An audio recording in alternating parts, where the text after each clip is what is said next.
Hello everyone, welcome to our news. So friends, आज की इस न्यूज़ में हम एक करंट अफेयर्स की न्यूज़ को कवर करने वाले हैं। तो चलिए देखते हैं क्या है हमारी न्यूज़। तो आज की हमारी न्यूज़ है कि 13 साल पहले जो एक निर्भया के साथ कुछ लोगों ने दरिंदगी की थी, जिससे कि उस लड़की की जो थी मौत हो गई थी कुछ दिन बाद ही। इससे जो था पूरे देश में हलचल मच गई थी और जो थे लोग कैंडल मार्च निकालने स्टार्ट हो गए थे, धरना प्रदर्शन हो रहे थे और सरकार से जो था मतलब इंसाफ की मांग कर रहे थे। तो सरकार ने इस मामले को समझा और इसके बाद जो था इस केस के बाद सरकार ने नए नियम बनाए, कानून पास किए, जिससे कि जो है गर्ल्स की सेफ्टी के लिए कानून बनाए। तो सवाल ये उठता है अब कि उन सब कानूनों के बाद, उन नियमों के बाद क्या आज भी हमारे देश में जो लड़कियां हैं वो सुरक्षित हैं? तो इसका जवाब है नहीं, क्योंकि जो है आज भी हम बहुत सारे ऐसे एग्ज़ाम्पल ले लेते हैं, ऐसे बहुत सारे एग्ज़ाम्पल देखते हैं हमारे समाज में, हमारे देश में, जो कि आज भी गर्ल्स के साथ ऐसी दरिंदगी की जा रही है, उनके साथ रेप किया जा रहा है, उनको बुरी तरह से मारा जा रहा है। तो इससे ये है कि हमारी जो देश में जो है अभी इन कानूनों, इन नियमों के बाद भी जो है लड़कियां सुरक्षित नहीं हैं। तो ऐसे ही बहुत सारे एग्जाम्पल हैं, जैसे कि हम देखते हैं कि जो हमारे देश में कोलकाता की बात करें, एक एग्ज़ाम्पल है, तो वहाँ पर एक लेडी डॉक्टर के साथ इतनी दरिंदगी की गई थी, उसको इतनी बुरी तरह से मारा गया था। तो क्या उसकी क्या गलती थी? मतलब इसमें अगर हम देखें तो इसमें जो है समाज की गलती है, क्योंकि इतने नियम कानून बनाने के बाद भी जो है लड़कियां सेफ नहीं है, तो इसमें समाज की गलती है। क्यों? तो जो है सबसे पहले जो है हमें समाज को बदलना होगा, क्योंकि इसमें जो है ऐसे कुछ लोग हैं जो जिनकी जो है माइंडसेट को बदलना होगा, तभी जो है लड़कियों की सेफ्टी हो पाएगी। तो चलिए हम इसी न्यूज़ के बारे में आगे चर्चा करने वाले हैं। तो दिसंबर 2012 को दिल्ली में हुए निर्भया कांड को 13 साल जो है पूरे हो चुके हैं। तो अब जो है दिसंबर में 2012 में ये केस हुआ था निर्भया वाला, तो इसमें जो था अब 13 साल पूरे हो चुके हैं। इसे घटना ने जो था पूरे देश को झकझोर कर दिया था। इसके बाद जो था कानून बदले, फास्ट ट्रैक कोर्ट बने, सिस्टम में सुधार हुए और इसमें जो था 4 दोषियों को फांसी मिली। मतलब कि इस केस के बाद मतलब कानून बनाए गए, नियम सब बने और जो था सिस्टम में सुधार हुए। फिर उसके बाद जो था सरकार से जो थे वहाँ के मतलब देश के लोगों ने मांग की, तो उससे उसमें जो था सरकार ने उनकी सुनवाई की और फिर उसके बाद जो था 4 दोषियों को जो थी फांसी की सज़ा मिली थी। लेकिन आज जो है 13 साल बाद भी सबसे बड़ा सवाल वही है कि क्या महिलाएं आज पहले से ज़्यादा सुरक्षित हैं? मतलब ये इस सवाल का ये जवाब है कि ये सवाल ये उठता है कि इतने कानून बनाए गए, उसके इसके बाद जो था नए नियम कानून और मतलब कि सिस्टम में चेंज किए गए थे, तो उसके बाद से क्या महिलाएं आज पहले से ज़्यादा सुरक्षित हैं उन कानून नियमों के बाद भी? तो अब हम देखते हैं कि इस निर्भया कांड के बारे में क्या थी पूरी डिटेल, इसके बारे में देखते हैं। तो 16 दिसंबर को जो था 2012 में 16 दिसंबर की रात को जो था बस में एक 13 वर्षीय से जो है छात्रा से सामूहिक दुष्कर्म किया गया। मतलब कि 16 दिसंबर की रात को एक बस में जो था 13 वर्षीय छात्रा जो थी वो वहाँ पर मतलब यात्रा कर रही थी, जिसके उस टाइम पर जो था वहाँ के जो मतलब बस ड्राइवर समेत बहुत सारे जो लोग थे, उन्होंने जो था उसके साथ जो था दुष्कर्म किया था। तो उसको जो था बुरी तरह से घायल हालात में जो था 13 दिन बाद जो थी उसकी मौत हो गई थी। उसको इतनी तरह बुरी तरह से घायल किया गया था, जिसकी वजह से जो था वो 13 दिन बाद जो था उसकी मौत हो गई थी। इससे जो था देश भर में प्रदर्शन हुए, कैंडल मार्च निकले, सरकार पर जो था दबाव बढ़ा। सरकार पर जो थी ये मांग की गई कि हमें इंसाफ मिलना चाहिए, इस लड़की को इंसाफ मिलना चाहिए। इसके लिए जो था कैंडल मार्च निकाले गए थे। इस मामले में जो था इतनी मांग के बाद, इतनी कैंडल मार्च के बाद इस मामले में जो था सरकार ने 6 आरोपियों को जो था वो पकड़ा था, जिसमें कि जो है 4 को फांसी हुई थी, फांसी की सज़ा सुनाई गई। एक ने जो था जेल में आत्महत्या कर दी, मतलब इसको जो था उम्र कैद की सज़ा सुनाई गई थी सबको, तो एक ने जो था जेल में ही जो थी आत्महत्या कर ली थी। और इस घटना में जो था, इस हादसे में मतलब कि इस गैंग में शामिल एक नाबालिग बच्चा भी था, जिसमें कि एक नाबालिग भी था, उसको जो था बाल सुधार गृह भेजा गया।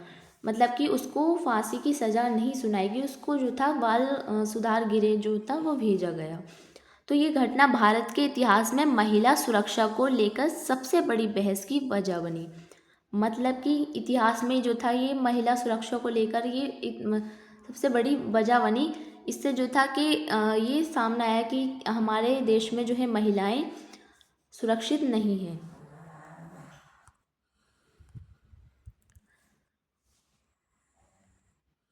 तो अब हम देखते हैं कि इस निर्भया केस के बाद क्या कानून बनाए गए थे, क्या सख्त कानून बनाए गए थे या फिर नियम, तो उसके बारे में देखते हैं। चलिए आगे। तो फर्स्ट है कि क्रिमिनल लॉ अमेंडमेंट एक्ट 2013, मतलब 2013 में ये कानून बनाया गया था, जिसमें कि जो है दुष्कर्म की परिभाषा विस्तृत की गई थी। तो इस कानून में जो था दुष्कर्म की परिभाषा बताई गई थी। एसिड अटैक, स्टॉकिंग, बॉयरिज्म और विशेष अपराध बनाया गया। मतलब इसमें जो था, इस एक्ट में ये सारी चीज़ें जो थी रखी गई थी, जैसे कि एसिड से अटैक किया जाए या फिर दुष्कर्म, तो इन सब चीज़ों को उसमें लिखा गया था। और जैसे कि गैंग रेप में जो है फांसी या फिर आजीवन कारावास का प्रावधान, मतलब कि जैसे गैंग रेप है तो उनको जो था फांसी की सज़ा और मतलब या फिर उम्र कैद की सज़ा सुनाने का जो था प्रावधान किया गया था। उसमें जो था इस एक्ट में पीड़िता की पहचान पूरी तरह से गोपनीय रखने का कानून, मतलब कि जो पीड़िता है तो उसकी जो पहचान है उसको पूरी तरह से छिपाने का इसमें जो था प्रावधान किया गया था। इसमें और था कि फास्ट ट्रैक कोर्ट की स्थापना, मतलब जो फास्ट ट्रैक करने की जो मतलब कोर्ट है, तो उसकी जो थी स्थापना की गई थी। अब दूसरा एक्ट है कि पोस्ट एक्ट, तो इसमें जो था कार्यस्थल पर सुरक्षा, हर संस्था इंटरनल कंप्लेंट्स कमिटेड अनिवार्य, मतलब कि एक कार्यस्थल पर जो था मतलब कंप्लेंट लिखने, जैसे कि पुलिस थाने या फिर कोई भी जो मतलब कंप्लेंट लिखवाने के लिए होती है, अपनी कंप्लेंट करने के लिए, तो वो वहाँ पर जो है सुरक्षा की गई। मतलब सबको जो था मतलब चालू कर दिया था। कार्यस्थलों पर जो था यौन उत्पीड़न रोकने के लिए सख्त नियम, मतलब ऐसे जैसे पुलिस थाने हैं, चौकी हैं, तो इन पर जो था यौन उत्पीड़न रोकने के लिए जो थे सख्त से सख्त जो थे नियम और कानून बनाए गए थे। इस जो था एक्ट में। अब थर्ड है कि पोक्सो एक्ट, इसमें जो था बच्चों के खिलाफ यौन अपराधों में जो था तेज और संवेदनशील कार्रवाई, मतलब कि जैसे कि बच्चों के खिलाफ कोई ऐसी यौन संबंधी अपराध होते हैं तो उनके खिलाफ जो था मतलब ऐसे कोई भी अपराध होते हैं तो मतलब तेज सुनवाई की जाए, तेज उन पर कार्रवाई की जाए अपराधियों के साथ। तो इस एक्ट में जो था ये किया गया था। अब फोर्थ है कि जुवेनाइल जस्टिस एक्ट, जो कि 2015 में जो था आया था। इसमें जो था गंभीर अपराध जैसे कि दुष्कर्म, हत्या करने वाले को जो था 16 से जो था 18 वर्ष के किशोरों को वयस्क की तरह ट्रायल, मतलब कि जैसे कि इन सारे जो अपराध हैं इनमें जैसे कि 16 से 18 वर्ष के जो किशोर हैं तो उनको पूरी तरह से जो था मतलब उनको वो भी मतलब वयस्क हैं तो उनको जो था ट्रायल करने के लिए इस एक्ट में जो था इस एक्ट में ये सब ऐड किया गया था। चलिए अब हम देखते हैं कि 13 साल बाद आंकड़े क्या बताते हैं और एनसीआरबी 2023 का डेटा है वो क्या है। तो चलिए आगे देखते हैं। तो देश में महिला अपराधों की आधिकारिक आंकड़े, अपराध की श्रेणी की संख्या क्या है तो देखते हैं। तो महिला अपराध कुल जो है 4,48,000 से लेकर पहुंच गया है, मतलब इतना जो है महिलाओं के साथ जो है अपराध होता है। और पति रिश्तेदार से जो है क्रूरता जो है 1,37,000 तक के जो है आंकड़े बताते हैं। किडनैपिंग की बात करें तो 78,000 में इतने जो है केस सामने आते हैं किडनैपिंग के महिलाओं के साथ। हमलों की बात करें तो 83,800 से ज़्यादा जो है आंकड़े बताते हैं कि हमले महिलाओं पर जो है हमले किए जाते हैं। और पॉक्सो मामले में जो था 66,200 से ज़्यादा जो है जो मामले वो जो है सामने आए हैं। वो दुष्कर्म जैसे केस हैं तो वही 29,670। तो ये जो है महिलाओं के साथ ऐसे जो अपराध हैं तो उनके ये आंकड़े बताते हैं कि अब भी महिलाओं के साथ जो है जुल्म होता है, अपराध होते हैं। हर दिन भारत में औसतन 81 से अधिक रेप केस दर्ज होते हैं, मतलब हर दिन जो है भारत में जो 81 से अधिक जो है रेप केस दर्ज होते हैं, मतलब इतनी ज़्यादा जो है संख्या बढ़ गई है जो है रेप केस की या फिर ऐसे महिलाओं के साथ अपराधों की। तो जैसे कि हम देखते भी हैं हमारे देश में कितनी ऐसी घटनाएं सामने आ रही हैं। तो ये दिखाता है कि कानून होने के बावजूद भी जो है अपराध कम नहीं हुए, मतलब कि कोई भी कानून आ जाए, कितने भी नियम बन जाएं, उसके बाद भी जो है ये अपराध कम नहीं होंगे। अब हम देखते हैं इसमें विशेषज्ञों का क्या कहना है, क्या कहते हैं वो। तो सेवानिवृत्त एसपी राजेंद्र सिंह के अनुसार जो है सिर्फ कानून बदलने से समाज नहीं बदलता। सबसे बड़ा मुद्दा जो है सोच और पितृसत्तात्मक मानसिकता है, मतलब कि सबसे बड़ी जो माइंडसेट है हमारे देश में तो वो ये है कि पितृसत्तात्मक, मतलब पिता पर की जो है घर में सत्ता होना, तो ये जो है मानसिकता है। तो पहले अपनी जो है देश में सोच को बदलना होगा। लड़कों को जो है बचपन से ही सम्मान, सहमति और संवेदना सिखाना ज़रूरी है, मतलब कि जो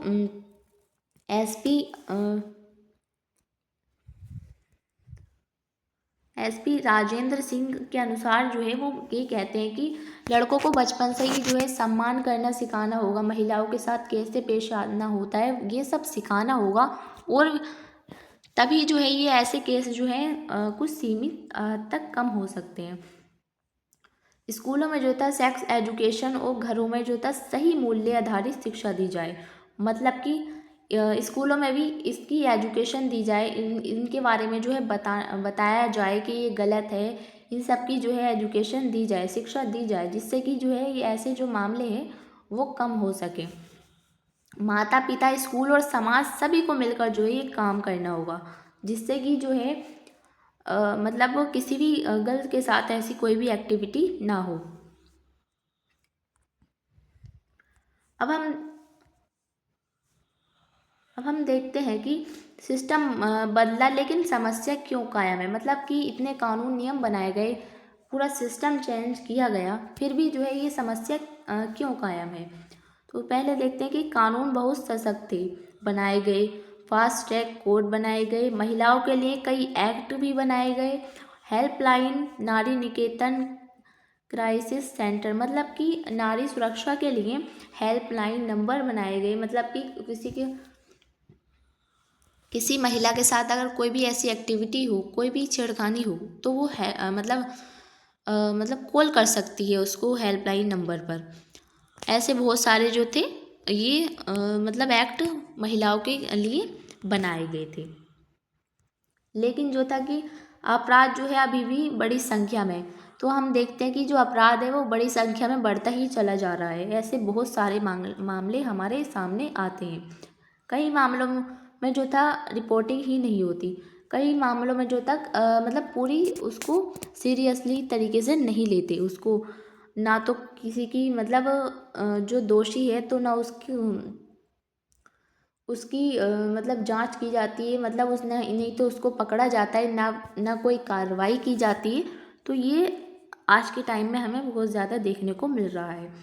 न्याय प्रक्रिया में कई बार लंबी मतलब न्याय प्रक्रिया जो है कई बार लंबी तारीख या डेट जैसे देती है। तो ऐसे जो है महिलाएं जो हैं बहुत कमज़ोर होती चली, मतलब कि उनकी सुरक्षा बहुत कम हो रही है। ऐसे पीड़ितों के खिलाफ जो है सामाजिक दबाव, जो पीड़ित हैं तो उनके खिलाफ सामाजिक जो दबाव है, समाज की तरफ से जो दबाव है वो भी उनको लड़कियों को जो है पीड़ित लड़कियों को झेलना पड़ता है। मानसिकता बदलने की रफ्तार बहुत धीमी है, मतलब कि माइंडसेट चेंज ही नहीं हो सकता। माइंडसेट इतना बेकार हो गया है कि कोई भी मतलब इतनी मतलब गंदी एक्टिविटीज़ माइंड में आती हैं ऐसी वैसी। तो ये जो है ये बहुत मतलब माइंड चेंज होना ये बहुत धीमा हो गया है। तो निर्भया केस के बाद जो था भारत में कानून कड़े हुए, सिस्टम मजबूत हुआ और दोषियों को सख्त सज़ा मिली। लेकिन आंकड़े साबित करते हैं कि महिला सुरक्षा केवल कानूनों से नहीं बल्कि समाज की सोच से बदलने से आएगी। मतलब हम कितने भी कानून बना लें देश में या फिर नियम बना लें, जब तक हम अपनी समाज की सोच को नहीं बदलेंगे या फिर लड़कों को अच्छी परवरिश नहीं देंगे, उनको बचपन से ही नहीं सिखाएंगे लड़कियों का सम्मान करना, तब तक कि जो है ये कोई भी चेंज नहीं आएंगे। सुरक्षा तब संभव है जब कानून, समाज, परिवार और शिक्षा सब मिलकर सुरक्षित वातावरण बनाएं, जिससे कि जो है ऐसी कोई भी एक्टिविटीज़ जो है सामने ना आए। 13 साल बाद भी सवाल वही है, क्या महिलाएं असुरक्षित हैं? क्या महिलाएं सुरक्षित हैं? इस सवाल का जवाब अभी भी अधूरा है और इसे जो है पूरा करना हमारी सामूहिक जिम्मेदारी है। मतलब कि हमें इस सवाल को जो है गलत ठहराना होगा, क्योंकि हमें अपने समाज को बदलना होगा। हम अपनी समाज का जो माइंडसेट है तो उसको चेंज करना होगा, जिससे कि जो है हमारे समाज में शांति का वातावरण बने और जो है ऐसी कोई भी जो केसेस हैं ऐसे नहीं आए, वो सब जो है गर्ल्स की रेस्पेक्ट करें। तो आज के इस वीडियो में हमने इसके ऊपर जो थी चर्चा की। तो आई होप आपको ये वीडियो अच्छी लगी होगी। तो आज के लिए इतना ही, मिलते हैं किसी और इंटरेस्टिंग वीडियो के साथ। तब तक के लिए बाय, थैंक्स फॉर वॉचिंग।